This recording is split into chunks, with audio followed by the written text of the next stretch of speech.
All right, we are live. Welcome to our 2019 first round draft open. I don't know how to open, so I'm just going to keep going. But our 2019 NFL draft first round recap. I should have just read the title of the video. Uh, if you guys are new, make sure to leave a subscription on here on YouTube. Leave a like, comment. What do you guys thought of the draft? I'm here with Justin. Justin, how did you like today's draft? Um, I mean, there was definitely some surprises throughout the whole draft. But overall, it kind of went the way I think everyone thought it was going to go. I think everyone thought Kyler was going to go first, and then Bosa too. And then from then on, it was kind of like iffy. Like there was always a couple of guys listed for each team based on the mock drafts, but just given the 1 and 2 that everyone basically knew was going to be the picks. So I mean, it was just a pretty normal first day of the draft. I'm really excited to see what happens tomorrow and Saturday. So, yeah. Well, I just want to talk about something that I heard while I was actually in the car on the way to get home to get to the draft. Well, Okay. to watch the draft at least, not to actually get there. But on Sirius XM, Roger Goodell was there. Okay. And they asked him how did they basically choose locations for the draft. And he said that they choose draft locations based on cities that might not be able to host Super Bowls. I just thought that was really interesting because I never thought of it like that. I mean, I could see it like that. I mean, it's kind of interesting though because they just went to Philly a couple years ago, where me and you went. They went to Dallas, and now I don't know if this is like just a very recent thought process because he said to look in terms of open facilities that could have bad weather, cities that can't handle the hotel accommodations or stuff like that. Mm-hmm. So I just thought it was interesting, and I don't know if this was the first year they thought about that because Nashville kind of hard to hold a Super Bowl there. Yeah, definitely. But I guess that means we're not going to get any more drafts in New York or in the big markets. I mean, I definitely think we will. I think they're just going to put them on like a rotational thing. I mean, obviously, I know I had a great time when we went to the draft. I think you did too when we went. It was a good time. I think I did. I think I had an okay time. And I mean, it's a lot of fun because it's not just the draft; it's everything that goes on at the draft. There's all the exhibits and like the player locker rooms, and you can go get a picture with the Lombardi. So like, it's a whole draft like experience, and that's only so like you can still have a great time and not be waiting around for hours like we did when we went there for the first round to finish up. Yeah, I mean, in Nashville, they said they had over 100,000 people, which sometimes you couldn't even tell because of how quiet it. I don't know if it's just outdoors and just the way it picked up on TV. Mm-hmm. But like, I listened to it on all three stations they had it on: ABC, ESPN, and NFL Network. And just, I don't know, maybe because not everybody knows who their team is actually picking, and like when they announce the name, but there's just so much silence. And I don't know if this happened in the past and I just didn't notice it until now. Mm-hmm. But it just feels like they just don't have a lot of knowledge into it. And just, it looks bad on TV. I mean, yeah, I agree with that. I forget what, I think it was the Falcons. When the Falcons traded up to take an offensive lineman, they showed some fans and they were all like, yay. Like after looking around for like 3 seconds to see like what the reaction should be from everybody else until someone just started to cheer and everyone just went in on it. Yeah. The first time I noted it while I was watching was the Green Bay pick at 12. Nope, I didn't kill the fly. Rashawn Gary. As soon as he got drafted and just the Green Bay fans, like it just sounded silent. Obviously, there's 100,000 people. Not everybody's paying attention at the same time, or Yeah, has the same reaction. not everyone's a Packers fan. Yeah. Like you'd But, have to imagine most of the people there were Titans fans. Yeah. And I mean, they did a good job, obviously. You got the Goodell booze, Of course. and you're a super fan of the Eagles, did not win the 100 years of season tickets. It's okay. I'm sure after tonight's draft, the Giants fan returned them. I don't know. So- I mean, if you peacock like that, for those who didn't watch, they had, before the first pick, they had a couple of super fans. I believe it was Philadelphia, the Giants, and the Colts. I didn't catch the woman. I think it was the Colts. But 3 fans. The winner got to have season tickets for 100 years in honor of NFL 100. And I don't even know how they picked. It was really... I don't know, weird. but the guy who won lives in Virginia. Oh, really? He's I a didn't catch Giants that. fan. So Well- cool. You just gave him free income because he's just going to sell all them off until he can go up to the games. Yeah. Obviously, it's nice. The Giants guy won, so I just thought it was funny. And that's pretty much the biggest win for the Giants tonight, in my opinion. Yeah, definitely. But before we even touch into that, what was you kind of said your overall reaction to the draft, but we had fun on Twitter, live tweeting. We did. I got into arguments because of Justin's tweets. We learned my new favorite player, which I'm going to touch on later. So something I wanted to do was winners and losers. Yeah, definitely. So I did. We both prepared 3 winners and 3 losers. Mhm. We might have some overlap. I don't know. I didn't really look into yours, and you don't really know mine off the top. Mhm. So we'll do winners first. So I'll do my 3, and then you can do your 3. Okay. And then if I say any of yours, you just say it. So we know. So number 1, my winner, Kristen Wilkins. I love this guy. I didn't really know him until today. He got drafted 13th overall by the Dolphins, so I'm gonna get to see him at least twice a year on the field as a Jets fan. He's athletic. He splits the defense, and he does splits, which is incredible. He did it his freshman year during the national championship on the sideline. hmm And then in the boldest move I ever seen in NFL draft, he chest bumps Roger Goodell. After he tries like jumping on him, Yeah, I think he tried to do like a chest bump in the air and just he tried to do like the shoulder bump, and Goodell didn't realize it, so he like landed on Goodell, and then afterwards he's like, and just hugged him. Did he ever see the video back in the day with Obama doing all the handshakes? And then It's like, is it like the Key and Peele one? No, it's a real one. And then he has like a bunch of handshakes, and there's the one white guy he goes up to, and they just shake hands like normal. Oh, I never saw that. I saw the Key and Peele version of that. Yeah, well, that's basically what it looked like on Roger Goodell's side, just being the white guy. But yeah, I mean, he's going to be a good interior lineman, and it'll be a lot of fun. Yeah, definitely. I don't have much NFL aspect of why he's going to win her, besides just watching him and becoming the biggest fan of his. Number 2, I have Dwayne Haskins. He got drafted by the Redskins, so he's going to be in the NFC East. Did you catch his reaction when the Giants picked Daniel Jones over him? Yeah, he started laughing. Yeah, and it was like a revenge laugh. Like he knew that he was going to get taken by the Redskins. So now he's going to absolutely destroy them twice a year. Yeah. Well, my 2 and 3 tie together. So I have number 3, the NFC East. Okay. So Dwayne Haskins, he's going to be an automatic starter. I mean, after the Alex Smith injury last year, we could have seen LaPello pretty much be a quarterback at one stage of the game. Dwayne Haskins, he threw 50 touchdowns last year. He's a good quarterback.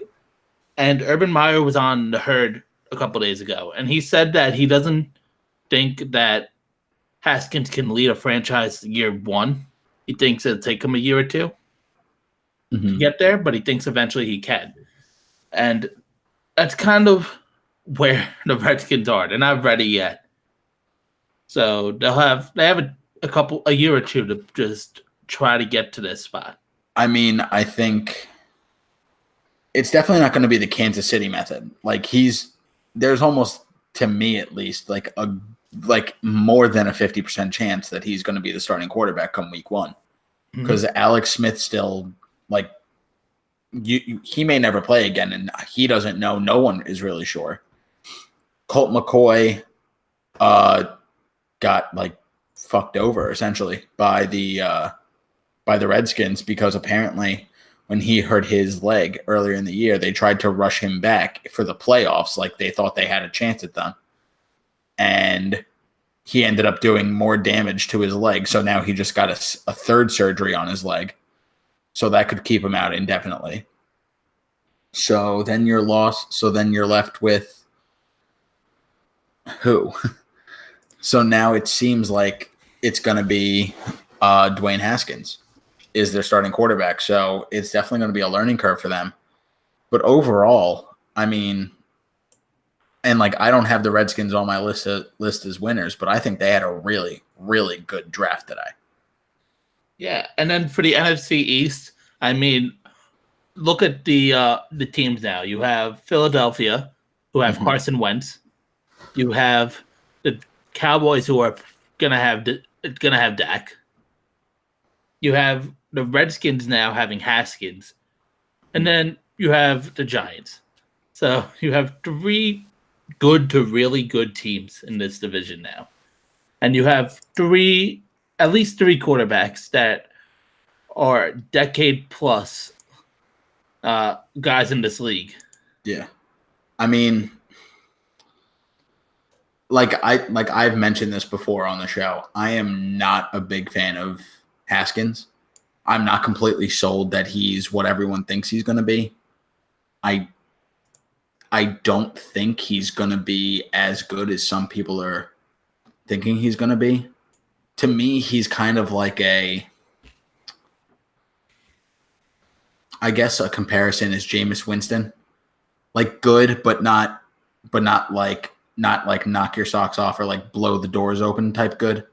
Yeah, I don't think he's serviceable. He's probably going to be a mid-tier quarterback, which is what I think. I think it'll be like a top 10 at his peak. I don't think he's going to be like an MVP level quarterback.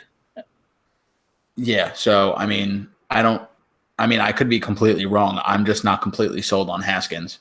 So on paper right now, it looks like it's a good pick by the Redskins, because they didn't have to trade anything to get him. They fell to him at 15. Mm-hmm.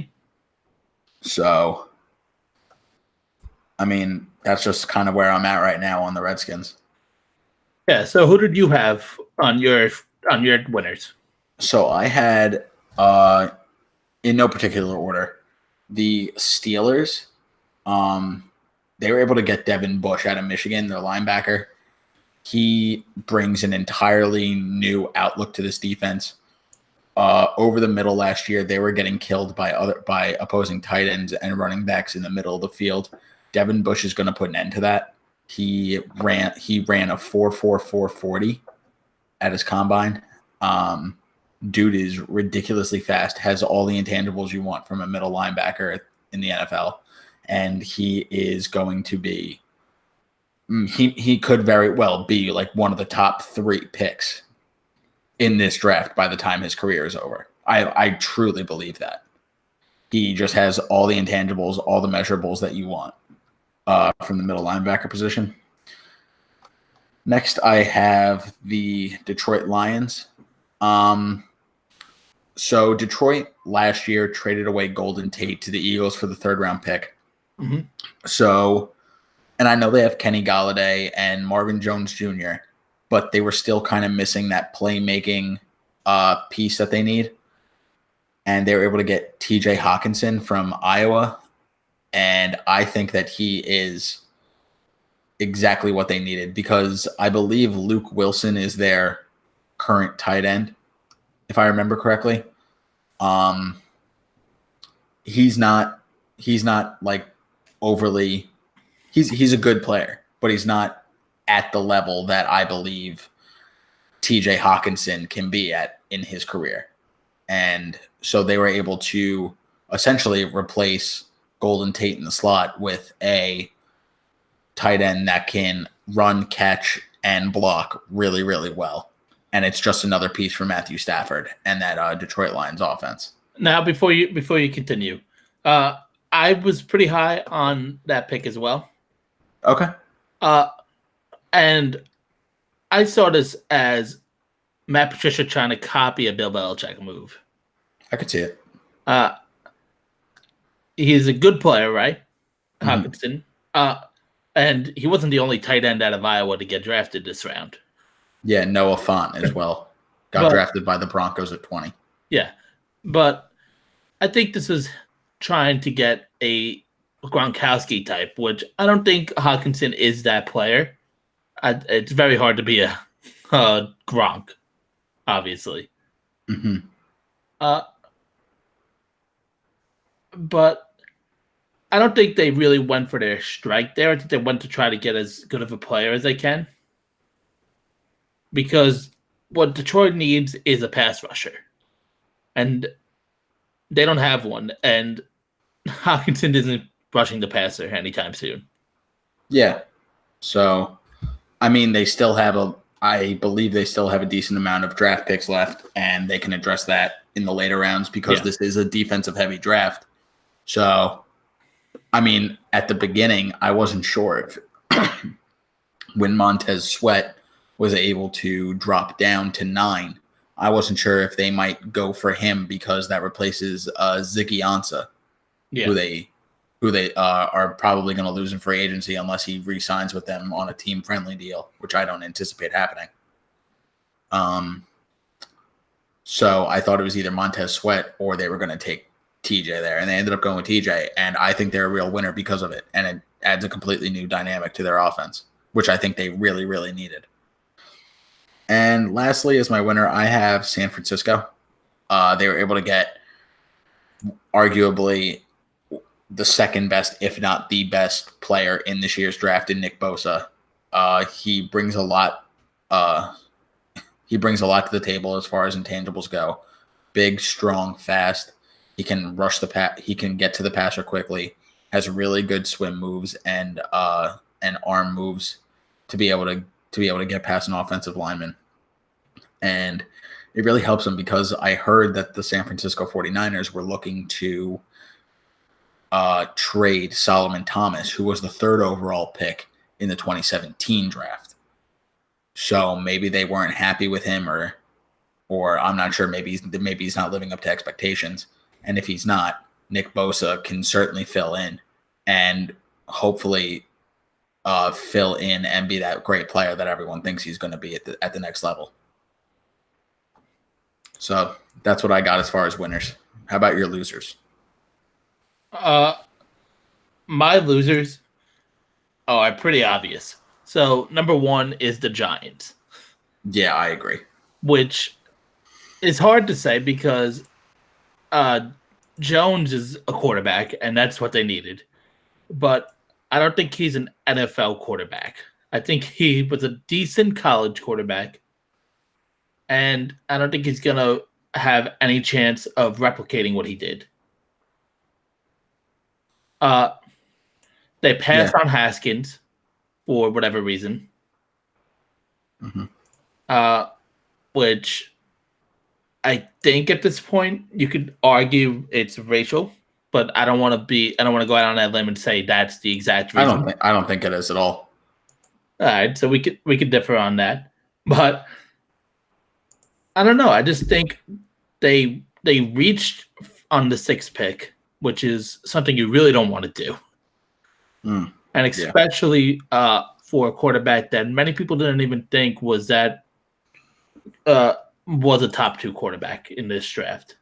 In a not like, I don't know. I think last year they had their chance to draft a quarterback. They had any of the quarterbacks except for Baker. And this year they decided they wanted to do it. and pull the trigger. And I just think it wasn't the right year to pull the trigger, but that's just me. Yeah, no, I mean, I definitely agree. So I think that. Well, wait. Okay. And then they also got Lawrence, Dexter Lawrence, the D tackle out of Clemson. Yes. He and they also got DeAndre Baker. Yeah. I think my note for the Dexter Lawrence pick was don't hate the pick. Barkley needs someone to tackle him in practice. Mm-hmm. And he tested positive in this college football playoffs last year, which it could have just been a tainted sample. A lot of people use that in general. So it's difficult to just say that's exactly what happened. I mean, you remember with the Ryan Braun thing a few years ago. Yeah, definitely. So unfortunately, I think in my head, it's guilty until you can prove innocence. Mm-hmm. And that you basically got Dexter Lawrence for OBJ at this point. Yeah, essentially. That's what you got. And I'm not a big fan of that. Yeah, I mean, it makes sense. So the reason why I don't like the Giants pick for Daniel Jones is I think that they are trying to find a carbon copy of Eli Manning, and that is not what this team needs right now. So for those of you that don't know, Daniel Jones and the Manning brothers are were coached by the same head coach. And Daniel Jones was also working out with Eli Manning over the offseason. So I mean, I can only speculate and say maybe Eli Manning had some say in this and said, like, listen, this is my guy. I really like him. I think he's really good. But I saw a tweet today that said Daniel Jones looks like the actor you would hire to play Eli Manning in a movie about Peyton Manning. I can see it. Yeah. So like they're almost carbon copies of each other, and their play styles are similar. Their offensive sets that they did in college are similar. So the Giants, I think, reached because they just fell in love with the idea of having another Eli Manning, which is great and all, but Eli Manning and Daniel Jones are two very, very different prospects coming out of college. So if they're expecting Eli Manning to like somehow tutor Daniel Jones up to be like the number one pick status that Eli Manning was, they're gonna have a real problem on their hands. And if this doesn't work out, this will be the move that cost Gettleman his job. Not trading OBJ, but like mortgaging your entire future and putting it on the wrong guy. That is the absolute worst thing Gettleman could do. Yeah, I mean, Josh Rodriguez, he tweeted out that he's a big Knicks fan, for those that aren't aware. And he tweeted out that he might hate Gettleman more than Dolan at this point. I mean, I could totally see it. I mean, I'm an Eagles fan, so I love Gettleman because he's incompetent. Mm-hmm. And I actually expected him to have a decent draft. I wasn't sure if they were going to maybe take a defensive player at 6 and then wait to take Daniel Jones at 17 because there is almost a guarantee that he would have been available there. Yeah. I mean, I'm a Jets fan, if you can't tell by my hat or anything, but I really think that Gettleman's just really messing up this franchise. Yeah. And I mean, I don't know. I don't know what to say about the Giants at this point that hasn't been screened about. Exactly. My second loser that I have is the Arizona Cardinals. So basically, sorry, I'm trying to do two things at once and I'm not good at multitasking. So the Cardinals, number one, they chose Kyler Murray, which I'm not huge on Kyler Murray. There's talks apparently in his contract with the Cardinals now about protecting the organization if he decides to go play baseball eventually. But I'm not buying into Kyler Murray as a quarterback. I think Russell Wilson opened the door for that. And just the fact that now everybody that's his size can do it, can just prove it on the NFL level. He's very talented. I mean, he started 1 year and basically was breaking Baker's records. But yeah. I don't think he's going to work well on the NFL level. I mean, I agree with you also. We talked about this in our draft preview episode with Damon Talbot of NFL Draft Diamonds. For those of you that didn't know we did that, go give it a listen. Had a lot of fun with it. So I, like him and I both think that Kyler Murray, while he's good and it's a marriage, it's a really good marriage between Cliff Kingsbury and Kyler Murray, just given the systems. Just given the fact that like they know that like Kyler Murray knows his system, so he can step in from day one and be the starting quarterback. I'm not sure that I believe enough in Kyler Murray for his game to translate at the NFL level. And it has nothing to do with his height or his weight. I just don't think that his game could translate that well to the NFL stage. But that's just me. Yeah, sorry, I don't know what just happened to my camera. There we go. But yeah, and I'm a big Josh Rosen fan. Just in my head, if you have two quarterbacks, you have no quarterbacks. That is, in my perspective, in the NFL. And right now, they didn't. As of right now, at 1 a.m. on the 26th, they do not have a trade for Rosen. There were talks that the Giants and the Redskins were both looking at it if they were going to draft Murray to call them afterwards.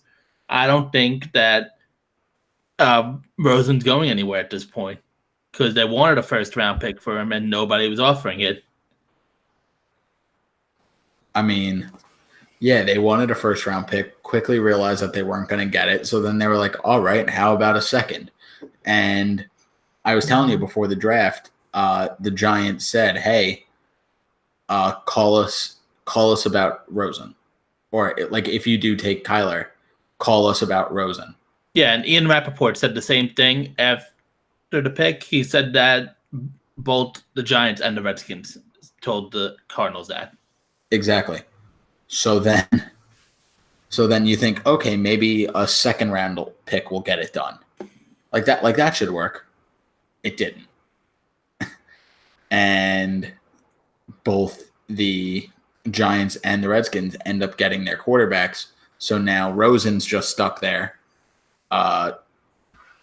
really, really hating his life right now. Like I wish I could see his face when he saw that Kyler Murray was taken number one.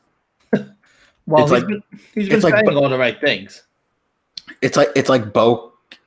It's like the Bo Callahan situation in Draft Day. You really love that movie. Great movie. Before we continue on this, we have in the live chat they want us to talk about the Titans quick. So I don't know if you have it in front of you. The Titans drafted 19, Jeffrey Simmons. Yeah, the D tackle out of Mississippi State. Yeah, definitely. So, obviously, the video is out, and ESPN showed it, and Trey Wingo really tried to prove that they were in love with doing the video. I mean, I think I don't know, but anyway, just to talk about the pick. So, if you saw the video, it's not pretty at all by any means. From what I heard, he was very honest and upfront about the video whenever the teams asked. And he basically said, like, that's all behind me, but I know that I have to face it now. And whatever team drafts me is going to get a real hard worker. He was saying all the right things. It's unfortunate that it happened. I'm glad that he seems to have looked like he was able to grow from the situation, and like that's where I stand on that situation. But as a football player, he was a top 5 talent in the draft this year, so they got him at a steal because of the video, and also I believe he has a torn ACL, so he's not gonna be able to play this season at all. They said that he could possibly end up on the PUP, on the PUP. Okay, so if he ends up on the PUP, I mean that could be good. He could probably come in mid to late season, depending on how his rehab goes. But overall, if we don't see him this year, I think he's definitely going to make a splash in his like rookie year in 2020. Yeah, that's just what I think. I mean, they were talking. Adam Schefter and I forgot who else was in the room with him. They were talking. Had 11 teams said that they took him off their board because of the video. Yeah, which is a little shocking to me with all the NFL scandals and stuff that's popped up. That definitely that video that happened when he was in high school took them off a board. There was one team apparently that had him on top of their board. Their number one pick. Yeah, because he's that talented of a football player. And granted, he did tear his ACL, so it's hard to do. So like it's hard to really do any like real workouts to get a real feel for him and see him in person, like up close and personal with just you in your building. But I mean, ultimately, the scouts know what they're doing. Obviously, Tennessee got a hell of a player at when did they pick 19? Yeah. So at 19, they got a top 5 talent, and it's a steal ultimately for them. I mean, it's unfortunate that he fell that low because of the video that happened in high school. And again, like I think it's not a good video for him. It's not what you want. Yeah, exactly. It's not what you want if you're Simmons. But ultimately, if he really did put it behind him and grow, I mean, they got like it doesn't happen every day that you get a top 5 talent in the entire draft class fall to number 19. So ultimately, Titans did good by him and for themselves. They're able to get a really good guy. Yeah, I really I love this idea that's being thrown around in our chat that we should just have a Rosen for Mariota trade because I need Josh Rosen to start, and I'm a Josh Rosen lover. I don't even think I could say a supporter at this point. You only like him because he went to UCLA. Yeah, I mean, I'm not going to say anything off of that. But I really like that. I know it's not going to happen, obviously, but I don't know. Mariota could run a similar system to Kyler Murray. Yeah, I mean, I think improve some veteran leadership. I mean, the Cardinals really need that in the quarterback room. And I think for the Jets, at least, having a Josh McCown in the room with Sam Darnold and Teddy Bridgewater also, having veterans in your quarterback room is only going to help you out as a rookie or a young quarterback in general. And that quarterback room right now is horrible because you have Josh Rosen, who the franchise even said they put out a tweet, I believe it was this afternoon, saying Josh is our guy. Oh no! I don't think that was this afternoon. That was an old tweet that suddenly got resurfaced once they drafted Kyler Murray. Everyone went back to the tweet and was like, "Oh, whoa! What did you say?"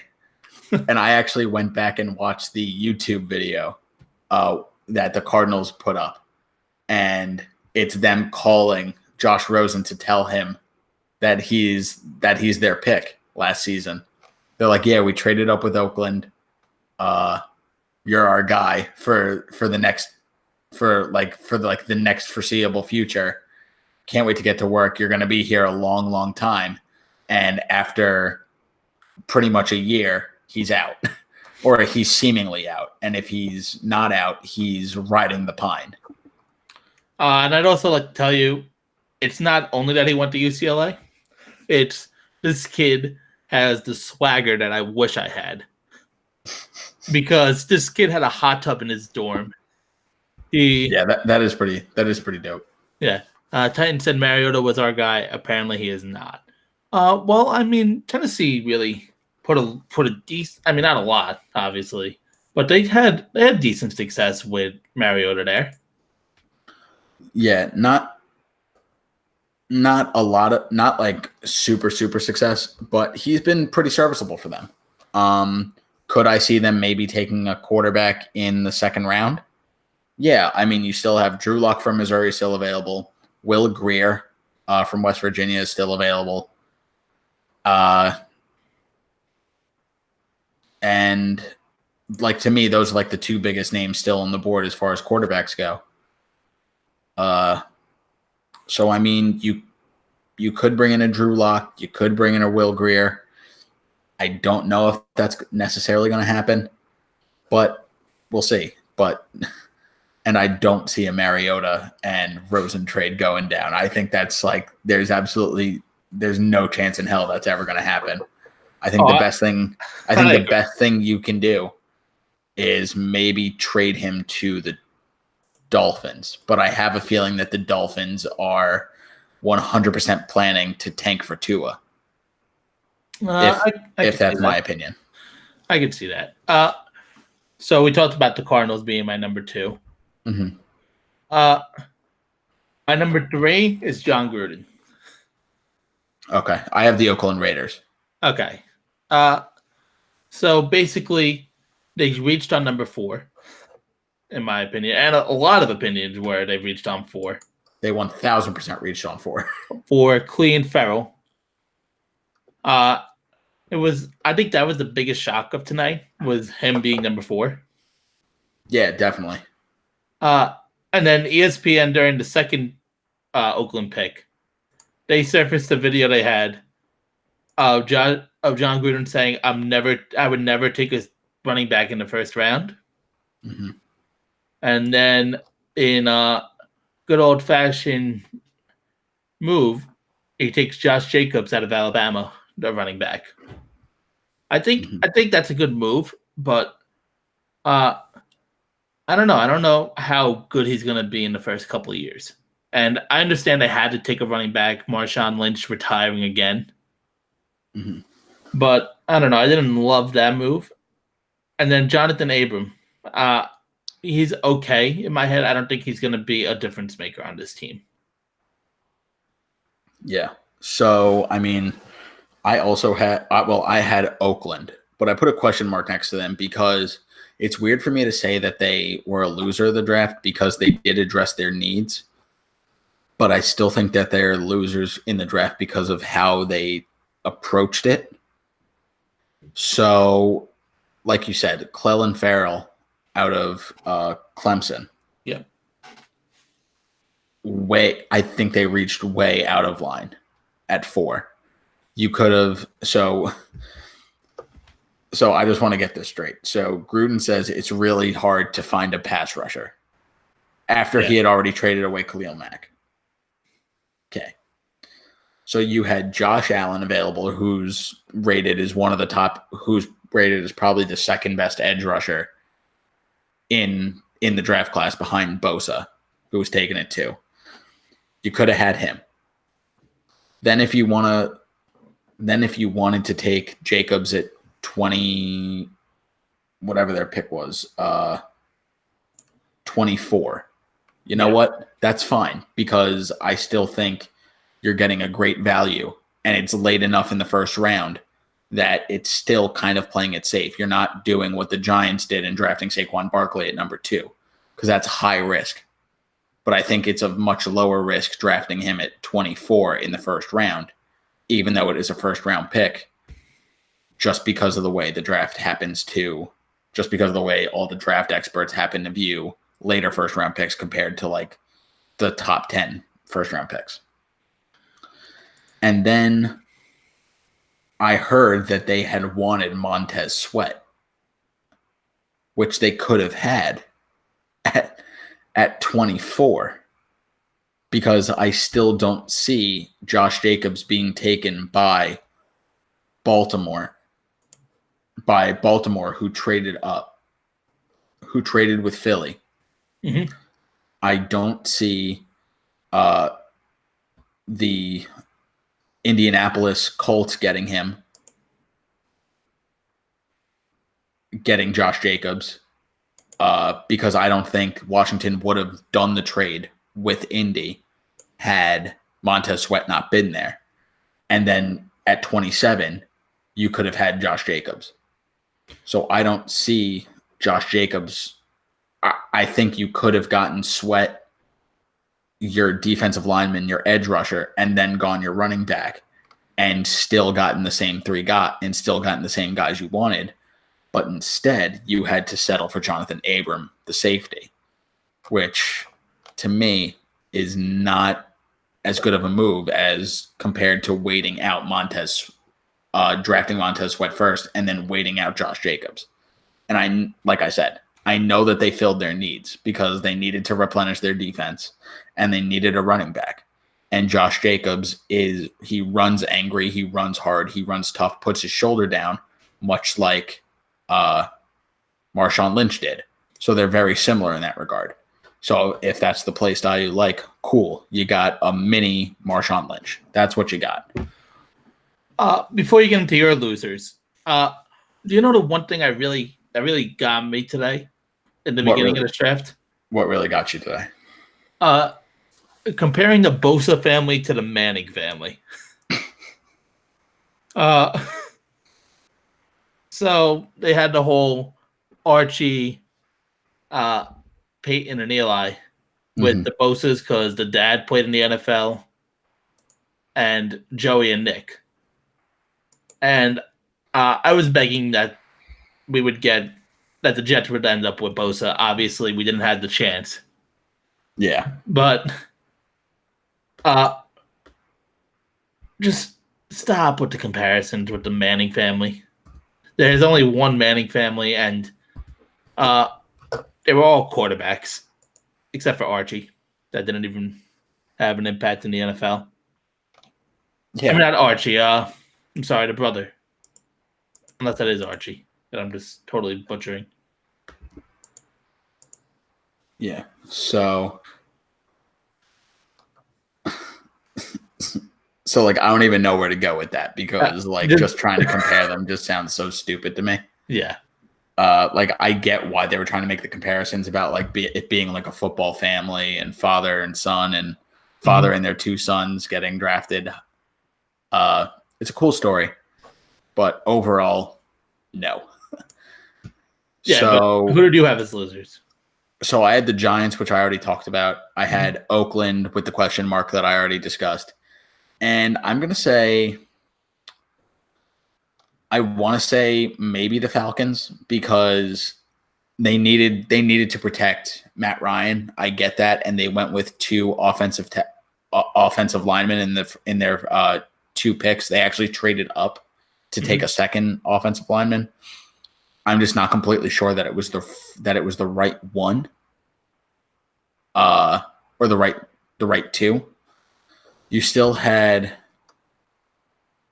the offensive tackle out of Florida available, and you still had Cody Allen available. I forget where Cody Allen went to school. Right, it's escaping me right now, but those two were what I saw and what I felt just by seeing some tape on them.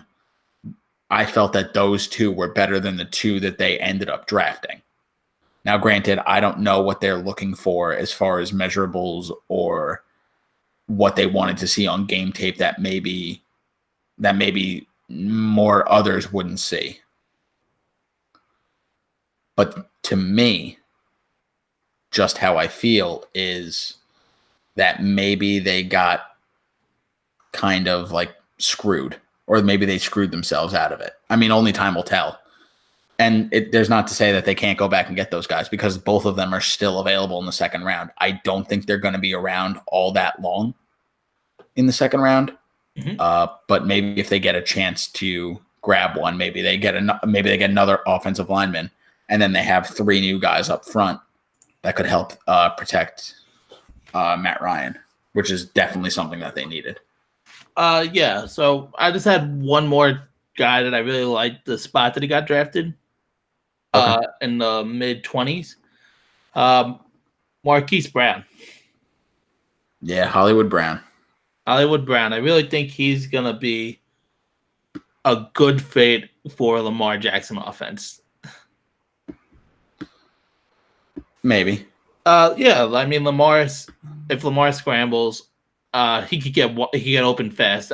He's a little small for my liking at around 170 pounds, but he's going to get open quickly on slants and stuff like that. And Lamar Jackson's arm isn't great. So I think they did a good job on that. Yeah, the one thing that scares me about Brown, though, is he measured shorter and lighter in terms of weight than Kyler Murray did. So he's lighter and shorter, and I know he's a wide receiver and he's super fast. I don't know. I just feel like maybe he's not built enough. But I mean, personally, if it's been working for him now, I don't see a reason why his game can't translate into the NFL because fast always wins in the NFL. It's a faster pace of play, and as long as he can keep up, I think he's going to be a great pick for the Ravens. So something neither of us touched on were our 2 teams. So how did you feel about the Eagles first round? And then I'll talk about how I felt with the Jets. I loved it, personally. I said from the beginning in the first round, we absolutely 100% needed to go either offensive tackle, or I was thinking maybe linebacker because there is a need with losing. We lost Jordan Hicks to the Cardinals this year in free agency. So we're looking we need another middle linebacker, which I think we're still going to address in the draft.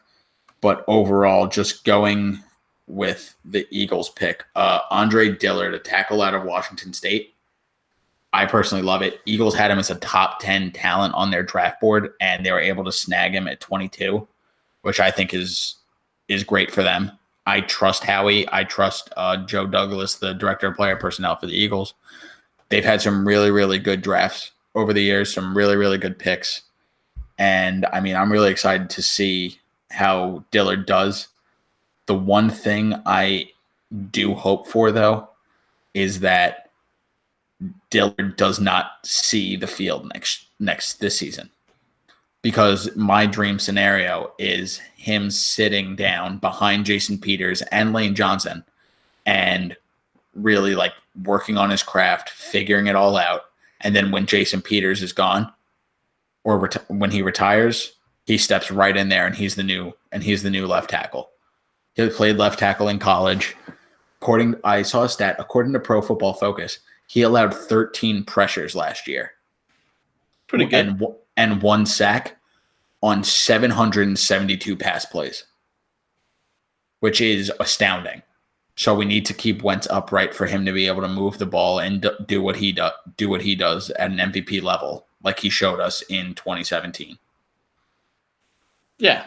I personally think the Andre Dillard draft pick it's really, really good. Yeah, I agree with you. I thought the Dillard move was good. Carson Wentz has been injured the past couple of years. I think they said he missed 12 games in the last 2 years. Mm-hmm. I'm not 100% if that's playoffs included or if that's just regular season. But I think you got to get some protection for him. And you have a few free agents next year on the offensive line. So getting some people in and some younger talent in is definitely a plus. Mm-hmm. For the Jets taking Quinnen Williams, I love this move as well. So we're both very happy tonight. Yeah, definitely. I mean, Uh, I could see Quinnen Williams being, if it's not Bosa, being the best player in the draft. I'm gonna say Quinnen by the stats I looked up. Uh, he was Pro Football Focus's highest graded defender last year with a 96. Mhm. You could argue Nick Bosa was a little low because he barely played. Yeah, But he quit school in September. yeah, so that's a little hard to rule on him. He led all FBS interior defenders and second overall in the SEC with 55 quarterback pressures. Mm-hmm. So he's getting to the quarterback, and the Jets have a really good chance to make some noise in this division. I don't see them winning. I've counted out the Patriots too long to the point that I know I can't. I think they're gonna at least make some noise and make the playoffs. But Good. Yeah. I mean, did you notice that like all the AFC East teams decided to go defense, except for the Patriots, except for the Patriots, because why not? Because everyone's trying to tackle Tom Brady. So the Bills got Ed Oliver, you guys got Quinnen Williams, and the Dolphins. And the Dolphins, I forget his name. They got our boy Wilkins. That's right, Damian Wilkins. Christian, not Damian. Yeah, sorry. Come on, man. It's late. Christian Wilkins. Yeah, Christian Wilkins. Oh, so I said that tonight, in honor of Christian Wilkins, I'm going to attempt to do his GIF that I posted with the split. Let's see it. So I'm going to try it. So I got to take the headphones off. Okay. All right. I'll narrate it. I got it. I'm really scared to try this because I know it's not going to end up well. So all right. I can't get down any further. That was disgustingly bad. Hips and someone else's hips. That was disgustingly bad. I'm so sorry for anybody that's watching this. I'm sorry if somebody unsubscribes for that. I said I was going to try it, and that was my failed attempt. maybe by training camp I'll have it. Yeah, maybe. So that was the NFL draft, at least the first round. Yeah. Let's talk about some news that broke before this happened. So a little darker. Tyreek Hill. Mm-hmm. So around 6 o'clock, KCTV5 in Kansas City released audio that they got. Excuse me. On Tyreek Hill and his girlfriend that I had the name of. So you got to give me a second. Tyreek Hill and Crystal. Sorry, I should have had this up, but I typed in. All right, Crystal Espinal. They released it. It's from a recording in early March that the couple was at Dubai International Airport. And they talked about a few things that they released, including about their son and what they did and did not tell the police. Mm-hmm. So I sent this to you, the video that KCTV released. And Crystal, the girlfriend, basically said that their son is terrified of him, of Tyreek. And I made a video of it on my channel, basically saying that this is bigger than football, because I saw a lot of comments when this first came out. Oh, that this happens in football all the time and all this, and now we're going to make a big deal of it. First off, I want to say I hope Tyreek, Crystal, and the 3-year-old son all get the help they need. Yeah, definitely. Because this is definitely a bigger than football thing. Mm-hmm. And this is the quote that a lot of people are talking about. Crystal said he is terrified of you, referring to the son, and that you say that he respects you, but it's not respect. He's terrified of you. And he says, quote, you need to be terrified of me too, bleep. That's why you can't keep a bleeping man. I don't know. I mean, I'd like to say that Tyreek's not going to come back in the league. and this is going to be a Ray Rice situation. But this is the NFL we're talking about.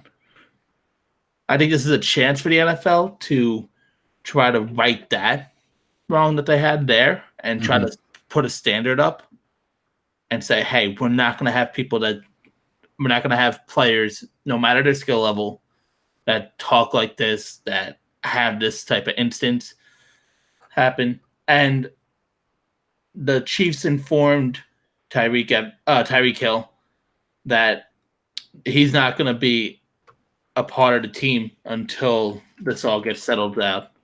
He's in wake of the audio. So before I go on a whole soliloquy even longer, I said that this basically, the picture was already out on Tyreek of what happened. This just adds color to it because you could read what they said, you could read it, but once you hear him say stuff like that, that adds a whole different weight to it. Yeah, so just trying to backpack off of the points that you just mentioned.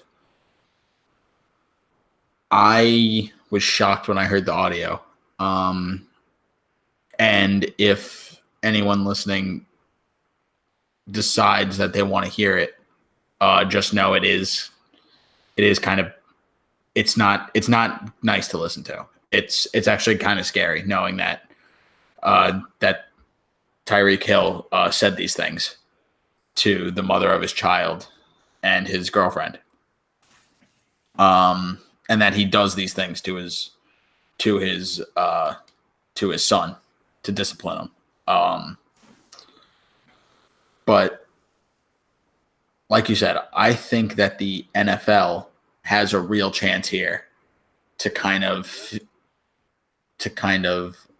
make right on the terrible handling that was the Ray Rice situation.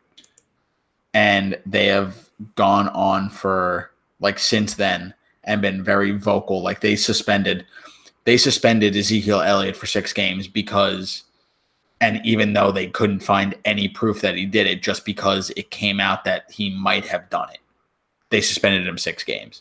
So now with this audio and this essential proof, I'm not sure we see Tyreek Hill in a Chiefs uniform, let alone another NFL uniform. I mean, kudos to the Chiefs for making sure he's not a part of the team activities going forward until the whole situation gets itself figured out. I guess both the team and the league are investigating. So yeah, I mean, I'm with you on all the points. It's a much bigger problem than football. And pretending like it's not is just an idiotic thing to do. Yeah. So some things that I didn't touch on was the 3-year-old son, in case you are unaware, he has a broken arm. Mm-hmm. And Tyreek Hill in the audio denies that he was a reason on why the arm is broken. Mm-hmm. Espinal says that she's been covering up for Hill with the investigators. And on Wednesday, the 24th, was when they had a press conference with the DA where he said that he believes there was a crime, but he doesn't know who to charge with it, so he couldn't do it. KCTV5 shared the entire raw audio with the prosecutor, so that could change now with this and play a factor. And the son does not live with either of his parents. At this point, he's living with a family that is friends with the couple. Yeah. So, I mean, I'm not really sure what else to say that hasn't already been said by you and by a lot of other people that are being vocal against this. I'm certainly on the bandwagon that he shouldn't be on the Chiefs anymore, that he probably shouldn't be in the league anymore. Even if I don't know I'm still not sure if I want like a year suspension and then a chance to like get himself right, take anger management, and then try and come back into the league, or if I just want a permanent ban. I'm still undecided on that. I'm probably leaning more towards a 1 year ban at this point. Yeah, I mean, I agree with you on that. I mean, it's kind of hard to say right now because of how raw this information is to us. Mm-hmm. Yeah, because they only said that they were going to take him out of team activities a little over an hour ago. Yeah, they announced it, so it's still really raw. And I mean, we could go to bed and wake up in the morning, and he could be unemployed. He could be arrested for all we know it. Yeah, exactly. But the Chiefs haven't had much good PR. They had the Tyreek Hill. They had Kareem Hunt. Kareem Hunt, that's who I was trying to think of the name, who's now on the Browns. And I mean, hopefully this at least is a lesson for Tyreek and his fiance. And hopefully they all get the help they need. Yeah. But let's try to brighten up the mood a little bit here. All right. So jumping off of that. Yeah. So after this happened, they announced the Madden 20 cover. And they named Patrick Mahomes the cover athlete.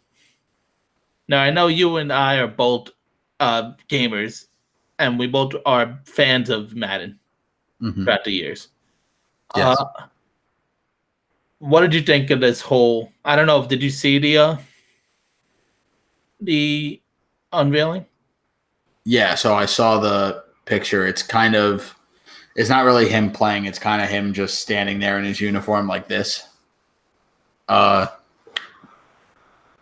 mean, it's a good picture if that's what you're asking.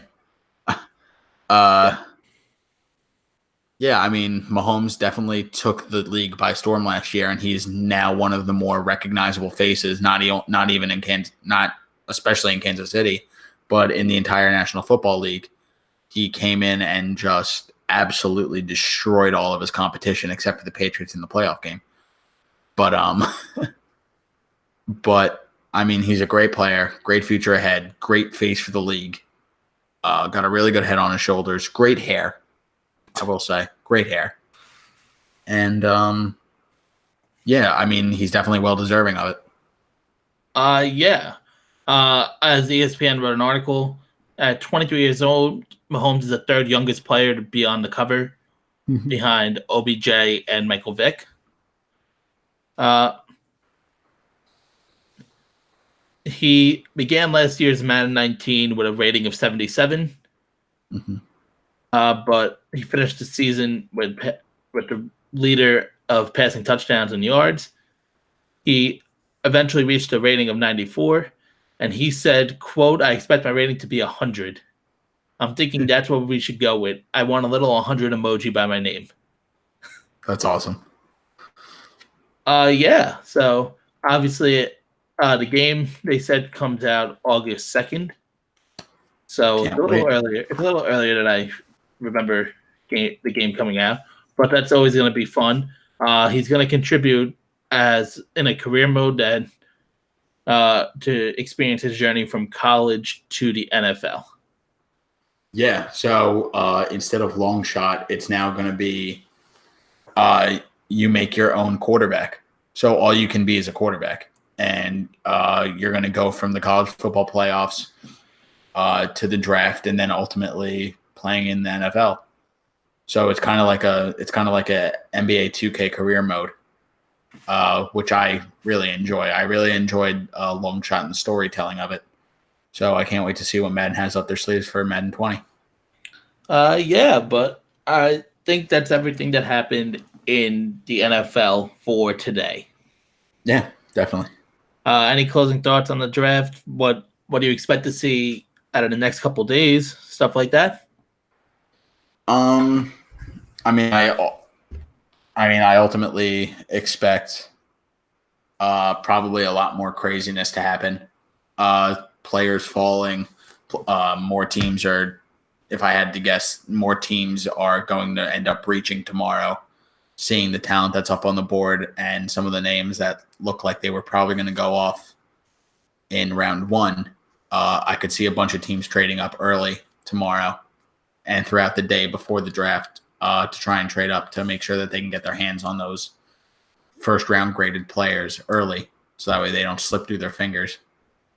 And other than that, no. I mean, I think it's going to be a pretty much prototypical draft, and I'm excited. I mean, I don't know if you know this, but I love the draft. I can sit there for hours and just watch. I never get bored with the draft. I mean, I sat in your apartment and while being hungover watching the second day. I do remember that. That was a lot of fun. Yeah. But yeah, I mean, I think the same. It's going to be a lot of fun the next couple of days. It's not really a skills position draft. It's a lot of the meat and potatoes of NFL. So it's not going to have that sexy appeal as years past, as we saw today.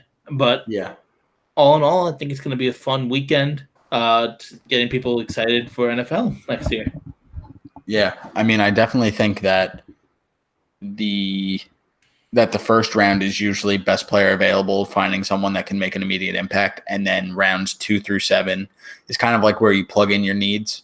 And best case scenario, you find like the best player available for you is someone that is at a position that you have a need. So, I mean, like you said, it's going to be a lot of meat and potatoes. A lot of offensive linemen, a lot of defensive linemen are probably going to go in the second and third rounds tomorrow. And I mean, I'm just excited for it. And even for Saturday too. I think that's fun because it's just so rapid fire, because you have like 4 minutes in between picks at that point. Just to keep the day moving, and it's all day, and it's just so much fun. I don't know if this is something I just never noticed, but is there a reason why they do Thursday, Friday, Saturday instead of Sunday that you know of, or am I just throwing that on you and you have no idea? I have no idea. I don't know why. That's why they do it. All right. Well, that means tonight, as we're still recording past midnight, I get to watch this on my 2-year anniversary, and then we got Nikki's birthday on Saturday. Yes, we do. So it's going to be a fun, eventful weekend, and hopefully you guys enjoy as we will. If you guys have not already, leave a like on the video, subscribe. If you have not already, follow us on Twitter, where we will continue to put up some content. We're probably not going to live stream the whole entire draft. I think we should. I don't know. It's kind of a long thing. It is. Yes. And I work, so you're going to have to pretty much do it if you wanted to. So that's totally up to you. True. But yeah, follow us on Twitter at Long Islander Pod. And make sure to listen to the podcast. I mean, we're dropping it every week, and we're having a lot of fun doing that. We got a few great guests that we had on so far, and hopefully a lot more in the future. And yeah, follow us on our personal social medias at Vin Pensabeni for me, at Froley393 for him. Awesome. All right, and that's pretty much all I have. So we'll talk to you in the next one. See ya.